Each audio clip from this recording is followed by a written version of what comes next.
Oh, hi, podcast listeners. There's many ways you can listen to the Real Nerds podcast. You can subscribe on iTunes. You can also subscribe on Stitcher Radio. You want to send us a Twitter message? You can do that. It's so easy, at Real Nerds. Like us on Facebook, Real Nerds Podcast. You can visit our website, realnerdspodcast.com, where there'll be a lot of articles for you to not only read, but to listen to our previous shows. Do you like your stories told through pictures? Then you can also follow us at Real Nerds on Instagram. You can also call us, 720-6nerds5. Thanks for listening and enjoy the show. Camera, action! Well, a real nerd knows who shot, and a real nerd can follow the plot, and a real nerd doesn't talk film. I'm sorry. Take it outside.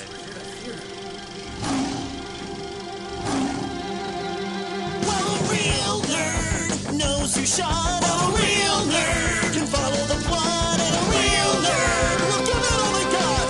Lights, camera, action. Real nerds. This is Real Nerds Podcast. We are the best movie podcast on the internet because we're pretty much the only one, is what I heard. I'm Ryan. With me is Brad. Hey, what's up? Did you hear I said that too? I was like, Brad. Yeah. Sir, you need a ticket to go into the movies. It's funny how much people make fun of me when my voice cracks. So it's such a delight to hear someone like you suffer the same fate right now. I know, it's horrible because usually, I mean, my voice is, straight, like, all deep and sexy and stuff. And now it's pretty much deeper gone. than Henry's, really.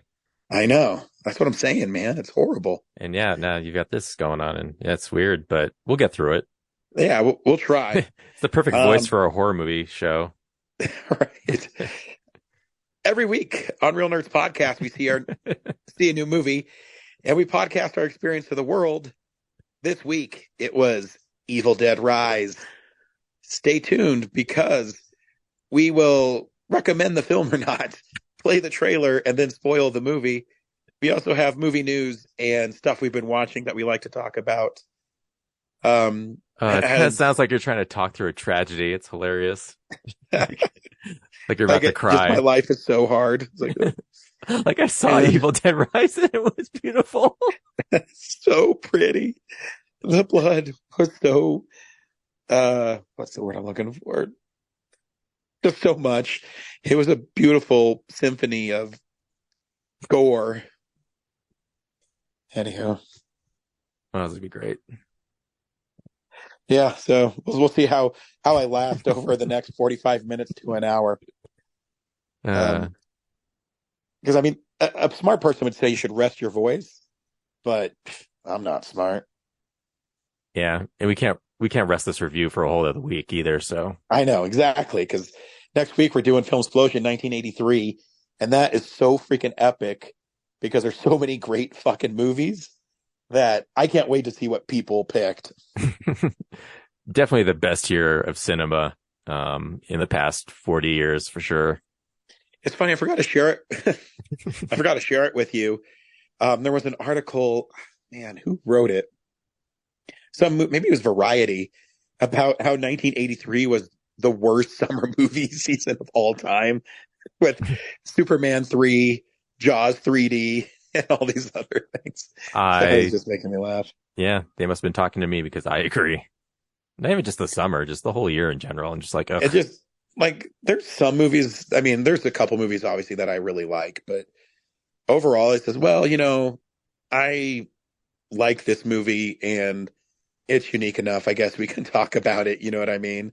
Yeah. And that's pretty much where I'm at with that one. But just to give our listeners a head up too, we're really transitioning really fast into Film Explosion 1993, right after Guardians of the Galaxy Volume 3. Because this summer's so packed. Yeah, because this summer's so packed. So we'll see. 93 was a great fucking year. I really struggled with 93.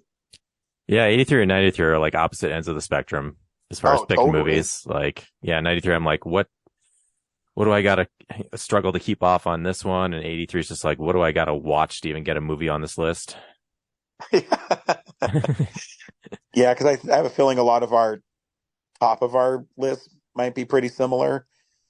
Because there's like two movies that, well, I mean, I guess my favorite one, it might be a lot different than everybody else's, but this week on Real Nerds, we saw Evil Dead Rise. Brad, do you recommend Evil Dead Rise?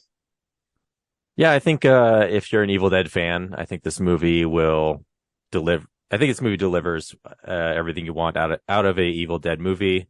Me as a casual fan of the series, I'm just a little frustrated because I kind of want the mythos to expand, and really this movie is just kind of more of the same. I had a lot of fun in it, obviously. I'm a big Evil Dead fan. I think changing the location made it pretty interesting. It definitely delivers on the gore. Once it really gets rolling, it gets pretty intense and lots of going on. Yeah, it was quite the thrill ride, I shall say. And I picked up on a cameo in it that they said this person had no part in the film, and I'll talk about it during spoilers. And here's the trailer for Evil Dead Rise.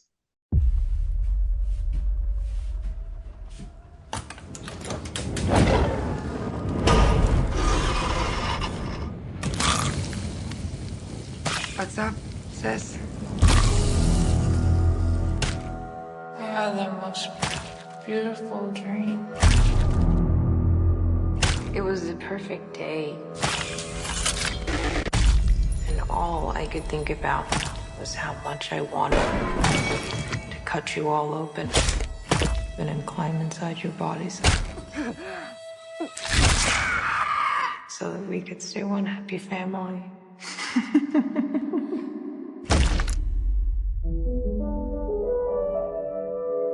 When I was just a little girl, I asked my mother, What is this, Danny?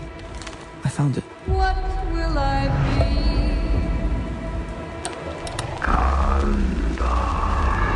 Will I be pretty? Will I be rich? Here's what she said to me. Open up now. You don't look so good, Mom. Nothing a big old kiss from you won't fix.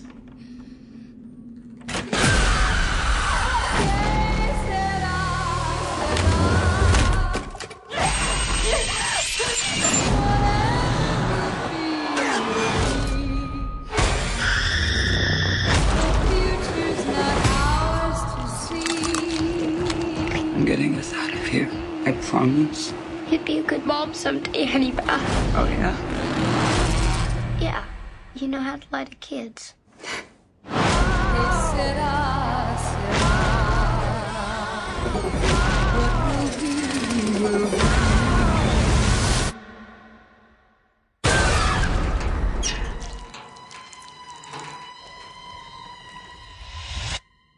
Mom? Mommy's with the maggots now.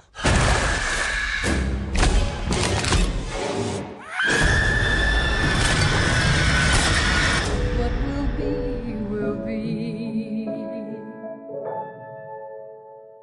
Evil Dead Rise actually starts at a cabin in the woods with a group of three people, a woman and her cousin and her douchey boyfriend.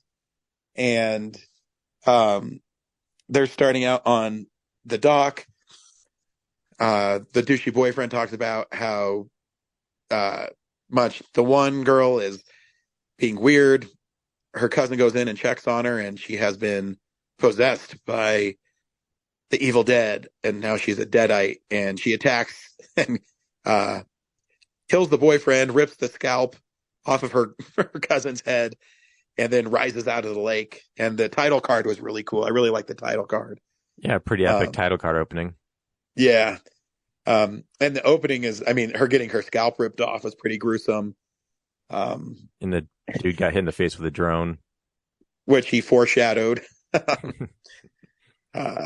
Yeah, it's just interesting. And then we're hit with another title card that says one day earlier, and we go to a apartment complex in California that is being condemned. A former bank that had been turned into like low income housing. Yeah, and we meet Beth, who is a guitar technician for a band, who's also now pregnant, and her single mother sister has 3 children, and she's trying just to get by. Beth makes an unexpected visit. She sends the kid to get pizza.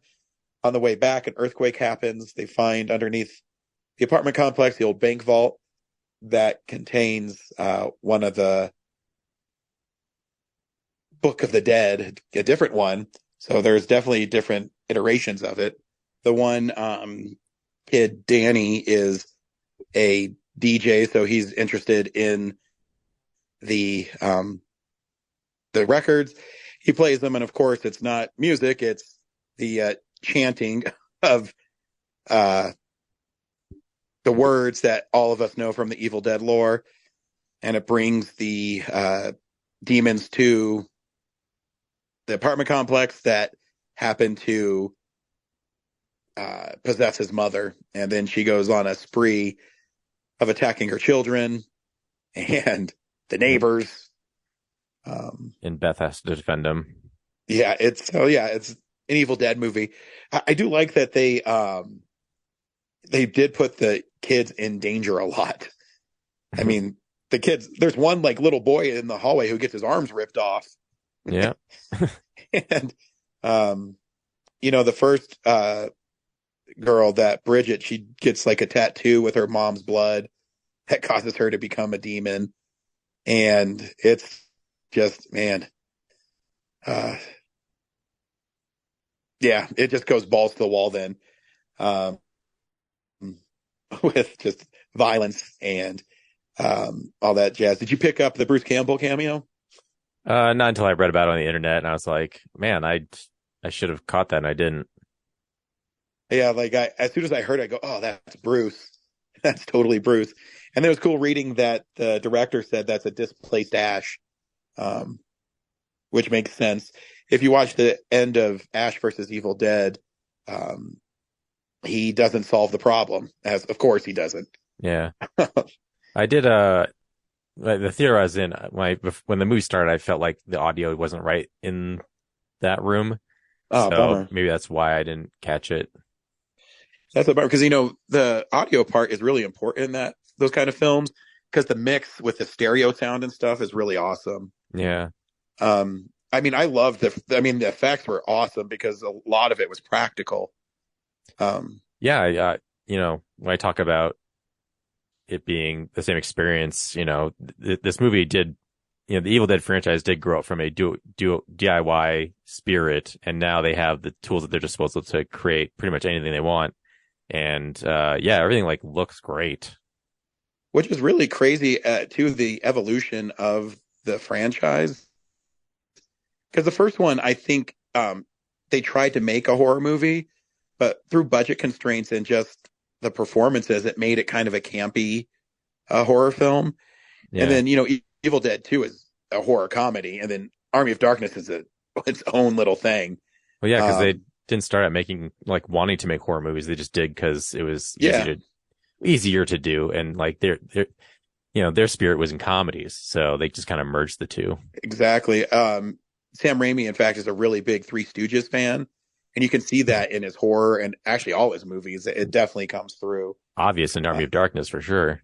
Oh yeah. But yeah, I just had a lot of fun with it, and like I said, the movies have gone from the 2013 one to this one. I mean, they're pretty serious now. Mm-hmm. There's little jokes in it, but for the most part, they're pretty much balls to the wall gore and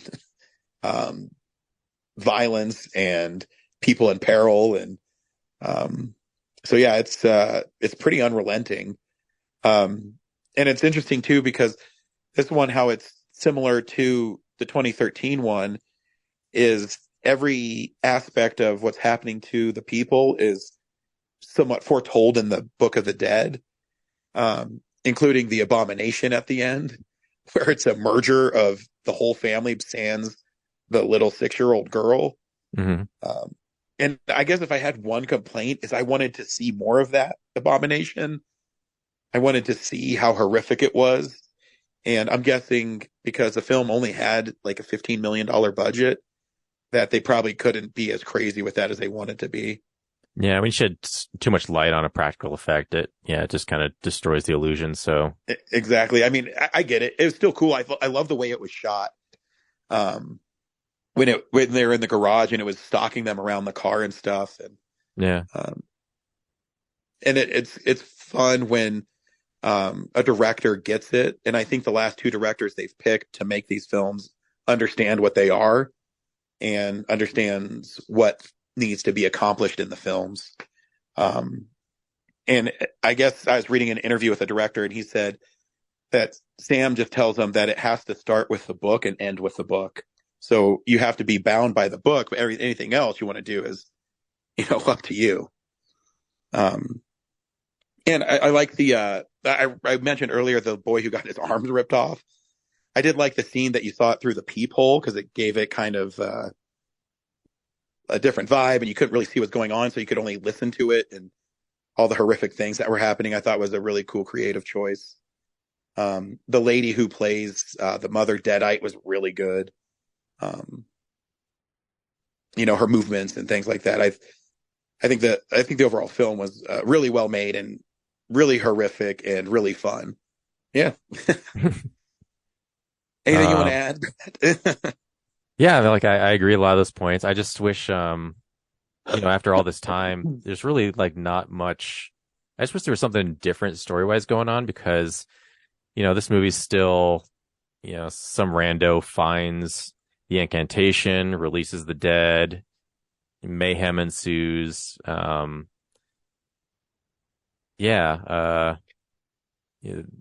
read the book and unleash it, and there's not really like a triumph at all. It just kind of like bleeds into like, well, there'll be more of this going on, and I just wish there was something different or expansive. Obviously, I don't want to like a midichlorians, reveal of like how like what makes the evil dead. Like that's not what I mean. It's just like I thought a huge missed opportunity was the fact that Beth was pregnant and the evil dead never inhabited her fetus.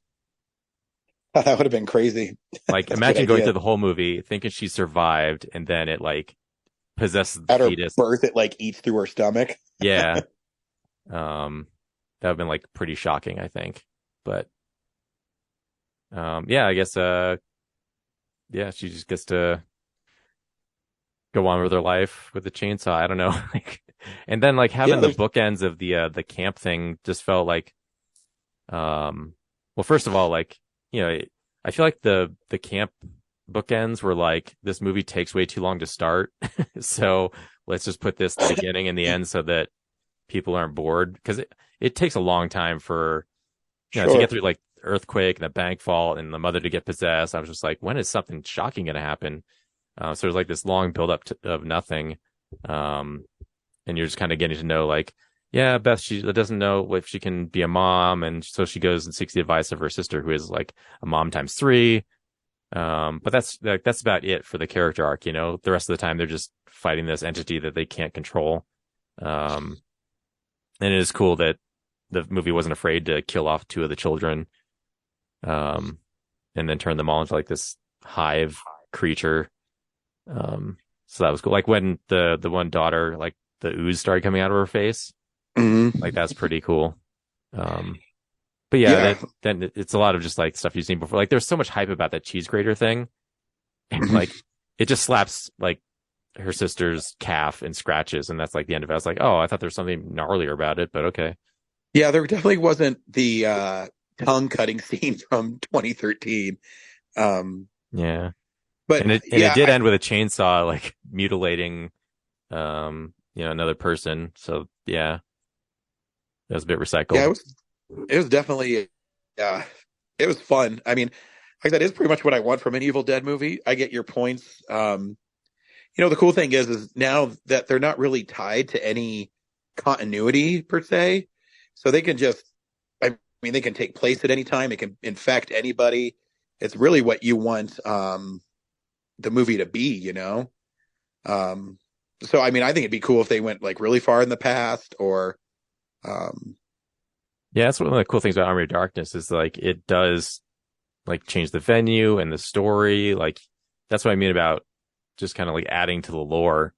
yeah, It's and because even like the apartment in this one, like it's still kind of like a one room deal, like one for and sure. two are so, and in the remake. So I just kind of it just feels like they could even connect those two movies somehow. Yeah. Yeah, this feels like they could go branch out and do other things with it. Yeah, to your point, I do like that they never really explain what the Evil Dead is. Even in Army of Darkness, when they go back to the Middle Ages, the Book of the Dead already exists. So, Yeah. um, This whole bank it's, vault thing, you could just do like, it doesn't have to be Ash per se, but whoever the priest was on the recording, like you could do that movie where, oh yeah, that'd be you're cool. dealing with the possession and then which I don't know why why do you record it on vinyl and then press it? And then like, it seems like, cause the other, movies were just like, tape reels, but vinyl seems really like you went through a lot of trouble and extra expense to like make a vinyl of the recording. I don't know.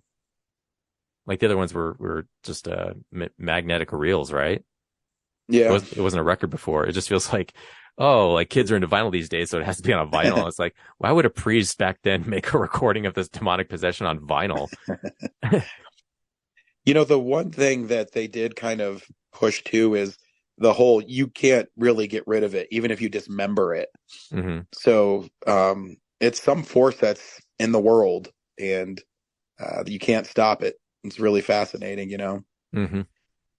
So yeah, I mean, they're fun and they're all really successful. So I'm guessing they'll probably make another one.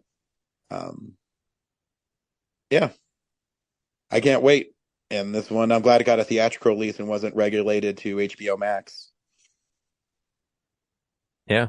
Sound aside, I enjoy watching in the theater. So Yeah. All right. This is the movie news of the week. It's real news. So the big movie news is CinemaCon is going on right now in Las Vegas. And the big news out of it is they did a special advanced screening of The Flash. And everybody there is saying how great it is. And it might be the best superhero movie of all time. all time, Yeah. that seems unlikely. Yeah, I don't know. I don't know what they're, I mean, I feel that there is a lot to it. I actually have avoided the newest trailer that they've released. Because I kind of want to, now that I know what the story is based on and things like that, I kind of want to go into it now, cold and enjoy it. But I was reading a lot of industry insiders, and I mean, I've heard that it is a really, really great movie. I mean, Tom Cruise says it is too. And they, they purposely wanted to show it there to get the goodwill out, saying, hey, this movie is really good. We promise. And so it's kind of cool because I never was that interested in the character of the Flash anyways. But the possibilities of the storytelling wise, I think is really cool. So, yeah, that's some big news. Other than that, they haven't really announced much other stuff. Beetlejuice 2, I guess, is going to start getting made. Yeah, it just seems like they're kind of gearing up for the summer right now. And, with Guardians literally 2 weeks away, it's going to start really soon. And yeah, that's about all I got for news again. It's been a little quiet on the movie news front. Yeah, just Super Mario Brothers just eating everyone's lunch. So yeah, which is what I like about the Super Mario Brothers movie is it's basically proving that no matter what critics say, if you make a movie that people have fun seeing, it's going to make shit tons of money. Like, I mean, the audience score is off the charts, and everybody really enjoys it, and it's a testament to the creators of it, sticking close to the Mario formula and giving what people really want in a Mario movie. So, yeah, I mean, I think by the end of next week it should hit $1 billion, which I never thought it would do when it was announced. I mean, I knew it was going to be popular, but this popular it only bodes well that hopefully they'll make a Legend of Zelda movie.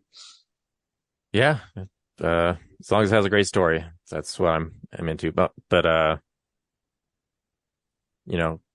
with Tears of the Kingdom coming out, I'm already like, I'm not starved for a Zelda story right now. So yeah, I mean, I don't know what they're going to do next. I mean, I guess even a Metroid movie would be pretty dope.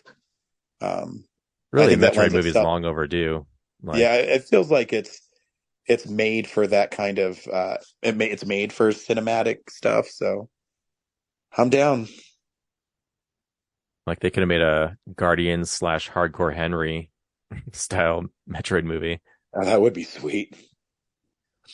That would be cool. Are you listening, Hollywood? I know you listen to our podcast all the time. Yeah, we seen you making our ideas and not giving us any credit or money. Yeah, assholes. Some executive somewhere doing rails off his coffee table, just playing Real Nerds in the background. Like, I gotta pay my rent. He's fucking right, man. What am I doing? What am I doing with my life?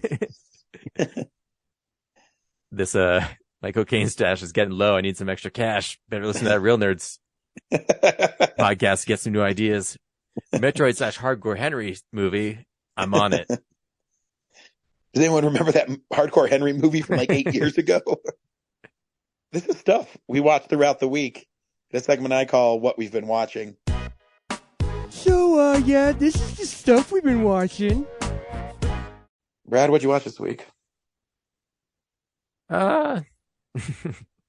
Nothing, I don't know, nothing great. Well, Grace, like nothing notable. I watched the Picard finale. I think that's new since the last episode. Yeah, I heard it's really good. Yeah, I guess. Except for you. It's like Breaking Bad, where the penultimate episode is like way more interesting than the final one. Yeah. But yeah, it wasn't bad. It was just like I expected more. Like, I guess it wouldn't be bad if I'm sure a lot of people anyone who cares enough about the series probably watched it already. So basically, the secret big bad guy was the Borg again, and their plan wasn't that creative, I guess, for me. It was like they kind of do a First Contact part 2, and instead of assimilation, they're all about annihilation. So just revenge for they're getting their asses handed to them in Voyager, and using Picard as a way to do that. So yeah, it's a lot of just like, oh, it's kind of like the Super Mario Brothers movie where it's like, oh, there's that cool thing I like, and there's another cool thing I like, and there's another cool thing I like that's happening. And they hit all the nostalgia buttons for people, and I'm sure everyone enjoyed that, and I think it's great. But I just want to be, it's Star Trek. I just want to be challenged more.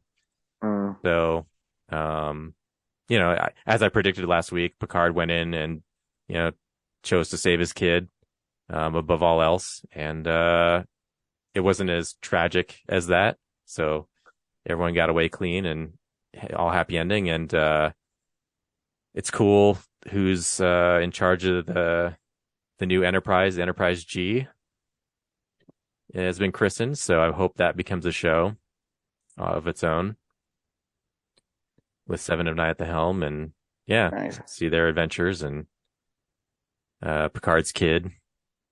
Well, I guess the good news is they'll always have more Star Trek, because it seems it's the most popular thing on Paramount Plus. Yeah, it's keep my subscription going because Strange New World starts in like a month. So I'm like, I'm not going to cancel. Yeah, I'll go ahead nice. and like I used to watch and then just let them stock up shows and then watch again and like burn through them. But Sure. it's a month away. I'll keep it going. It's only like $9. It's worth another season of Star Trek, and I'm not sure what's coming out after that. But I got Lower Decks is great. Discovery's wrapping up, so I kind of want to see how that ends. But yeah, Star Trek Legacy show would be great because they could just have the Adventures in 7 and 9 and the Enterprise G, and you could see the original cast members back in once in a while, for like episodes with less stakes, and then also like bring in people from DS9 and Voyager who have never gotten a chance to be in any cinematic adventures, so that'd be pretty cool. Nice. Then I finished up Better Call Saul, final season of Better Call Saul, which was good. It's a slow burn type of show, and I never noticed it before, but there's this character called Lalo Salamanca. He's like a Mexican drug boss, and someone called him Mexican Joker because he's so he's almost cartoonish in how like they ride this fine line of him being over the top, but also in the serious, realistic world of Better Call Saul, where like attorneys are doing stuff, Yeah. He kind of has like I can get into anywhere I want at any time vibe.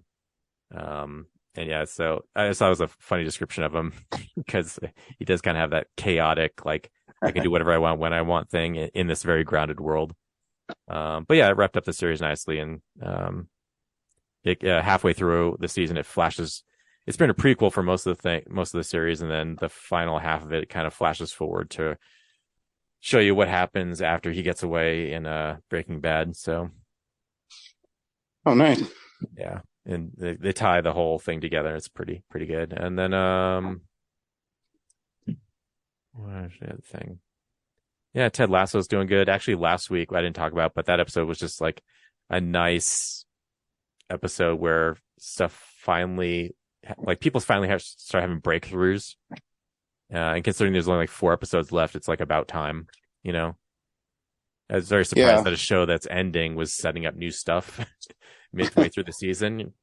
It's just like, wow, you're going to wrap this up in 4 episodes? Okay. Is it for sure ending? I mean, they said that before they even started season 3, but I could see a world where it doesn't. Like maybe they do spin-offs or something. Where like maybe Ted goes back to Kansas at the end of this because he's got nowhere else to go. But they could, they could do stuff with, like, it's like The Office where the roster is so deep. Like you could even do shows about the people on the team that only have like 1 or 2 lines per episode. Oh, for sure. They're just everyone's so well fleshed out. So yeah, maybe it'll continue with someone else. Roy Kent. Maybe he could be the new coach. Fucking Roy Kent. This week's episode, he has some great lines where he's just like, he's starting to make puns and he's just like ruining how much Ted is rubbed off on him. He's like, I hate what you've made me. He still goes with it. So yeah, it's great. You love me some Roy Kent. Yeah, he's amazing. Amazing character. What'd you watch? I only really watched one thing. Besides beating the Resident Evil 4 remake. I know. Thank you. I wasn't sure you were going to do it. You've never beaten a Resident Evil game before. I know. The cool thing was though, when you first play it again for the first time, and I don't even know how long would it come out on PlayStation 2, because I played it, obviously on GameCube first, and then when they re-released it on PlayStation 2, I played it again. PlayStation 3? No. I do have a version of it on PlayStation 4 that I never played, but I just bought so I could still have all the old Resident Evils because PlayStation 4 brought every single one back out. Wait, so when 4 came out on Cube, they also did a PS2 version? Yeah, I think it was a year or 2 later after the exclusivity ended. Yeah. I didn't know that. But it was kind of cool because it took me, a little bit to get back into it, to get the controls and the feel of the game. But then when I did, I just started steamrolling. It was awesome. Like learning how to kill those dudes that with the, when the bugs come out of them and shit. Um, and it was fun. I mean, they have a little bit a different story changes just a little bit for some new things. It's still the same beats pretty much, but like I said, just a little changes is nice. Yeah, but the only really new thing I watch, and I've never seen it before, which is kind of shocking, is I watched the 1977 Suspiria, which, I mean, it's a really beautiful film. I love the colors in it. And I know you're not the biggest fan of it, but I actually had enjoyed watching it. I think the paranoia is really cool. The opening death scene is really cool. Yeah, I barely remember it, but the art direction where was the pretty cool. spirit attacks that lady in the apartment thing and stabs her a bunch of times and then hangs her from the ceiling. Was really interesting. I mean, and the story is kind of nonsensical. I mean, it's about witches. Spoilers for a movie that's almost 40 years old or 50 years old. This American goes to a dance school in Germany, and it's actually controlled by witches, and they're trying to, I don't even know what they're trying to do. But it looks pretty. The music's pretty interesting. The violence is pretty cool. The ending is really hokey, but I had fun watching it. I know it's picked as, some of the greatest, one of the best horror movies of all time. I'm not there with it, but I do think it's a pretty fun and entertaining film. And I think it's important because you can see a lot of influences as you watch it. But yeah, when you saw it a couple years ago, at a midnight screening, right? Yeah. Years ago. So I've pretty much forgotten it. Yeah, I say it sounds like it stuck with you. Yeah, I just remember it being pretty to watch in places, but yeah, it has stuff the red paint type of blood going on and stuff like that. And yeah, I don't understand the story that well. So I think it's supposed to be that way. I mean, I think it has a lot to do with it being an Italian horror film where a lot of it's subjective, And I think the music was good. It's like that gothic synth stuff going on. So yeah, the guys who did the score also scored Dawn of the Dead. So yeah, it has that same vibe to it. But yeah, no, it was a cool movie. I got the Synapse Ultra Edition Blu-ray that has tons of special features on. All the special features are really great.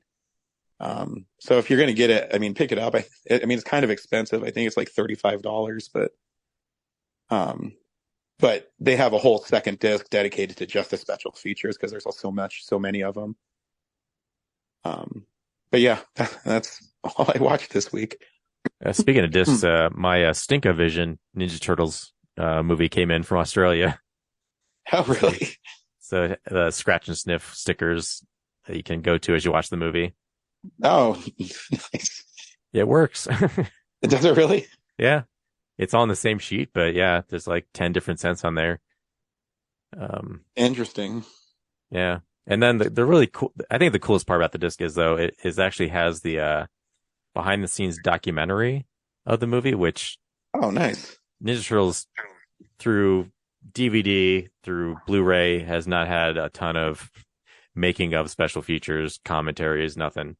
Which I thought was weird because how popular the property is. You know what I mean? Yeah, well, they've had them in there's a director's edition of the DVD back in the day, for UK. And it's why can't, what about the rights means you can't have Steve Barron's commentary on the disc in the US? Why can't I have all this behind the scenes footage on the US disc? What the hell? So yeah, but yeah, this disc has it and it's great. It's, technically a Ninja Turtles 2 making of that has footage from both movies in it. So, but I'll take it. But it seems like they should have some comprehensive documentary about the Ninja Turtles. I mean, it just seems like there should the property be itself. They do have a couple. There was that the one I interviewed for back at San Diego Comic-Con that one time, and then which I didn't make it I didn't make it in, but bullshit. Yeah, and then there's the Netflix one, the Toys That Made Us. Yeah, that one though. I mean, it's cool, but I'm not the biggest fan of the documentaries they do now where they go, and Kevin Eastman wanted to turn turtles into secret goo and teenagers, and then they cut to someone go, say what? You know what I mean? Yeah. That like snarky new style of documentary. Short attention span documentary type stuff. Yeah. Yeah, I get it. But yeah, there's that, what is it called? I think it's called Turtle Power.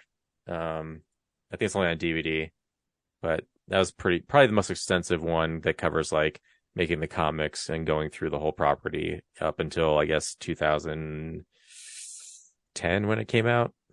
So probably do for more. I'm surprised they wouldn't do one for like they did Crystal Lake Memories, where they have an hour dedicated to each part, an hour to the comics, an hour to the cartoon show, an hour to the movies. Yeah, they don't have that. So that's definitely needed. And yeah, property that's 40 years old now probably should. And not only 40 years old, but I mean, pretty beloved. Yeah. Well, it's 40 years old because it is beloved. Well, yeah, that's true. But with a new movie coming out too, I'm just like, you guys need to remaster these and put them in 4K by August. Yeah, and you hope they will. I mean, they have to. I'm guessing the new movie's going to do pretty well. I mean, it looks freaking stunning. Mm-hmm. So I can't wait for that one. I mean, fudge. That's the one thing I'm glad that Into the Spider-Verse also, besides being a really great movie, it kind of opened up this new animation style that people aren't stuck in. Yeah, does Spider-Verse come out before? Yeah. Yeah, I think it comes out in June, if I remember right. So hopefully that doesn't exhaust people's... I'm trying to look at I think Spider-Man, I'm trying to look for other animated films between that and Turtles, and I think all summer, that's it. Yeah, because Elemental, when's Elemental for... Oh, yeah, Elemental. Out? That's like 2 weeks later. Mm-hmm. Oh, it's the same week as The Flash. Is it really? Yeah. Weird. Yeah, animate. I guess also I didn't I'm looking at the Real Nerds feature list, and I probably didn't write down secondary films, but there's probably some other DreamWorks or Illumination stuff coming out that I didn't put on there. But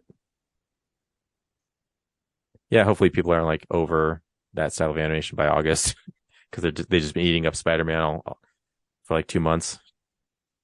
Well, I mean, I get it. Spider-Man's the greatest literary character of all time, so.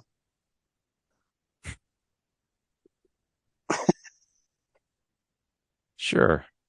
I'm sure if someone out there agrees with me. I know there's a lot of people who disagree with you, but yeah. It's called the internet. Yeah. Yep. What is it? Beowulf is the original literary character or something? Yeah, something like that. Yeah, like the first superhero kind of. Yeah, so a lot of stodgy stuffed shirts would probably be like, I disagree. It's definitely Beowulf because he initiated blah blah blah blah blah. He didn't even save his Uncle Ben. He let that old man get fucking shot. Yeah. Anything else you watched? No, that's it. Cool. Yeah, that's all I really did. Next week, we're doing Film Explosion 1983. I don't know if this episode will be out before that comes out, but if it is, send us your lists. Thanks, Brad. See you at the movies. Well, a real nerd knows who shot. A real nerd can follow the plot. And a real nerd will give it all they got. Lights, camera, action. Real nerds.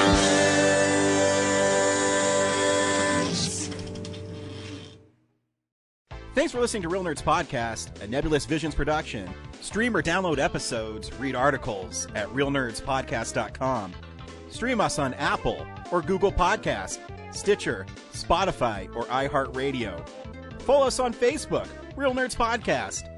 Twitter and Instagram, @RealNerds. Watch us on YouTube, Real Nerds Podcast. Email us at realnerds@gmail.com. Call us at 720-6nerds5. Thank you to Sparks Mandrill, Mike at Plan 9 Studios, and Bolognium for all of our groovy theme songs. And that's how you fucking do it!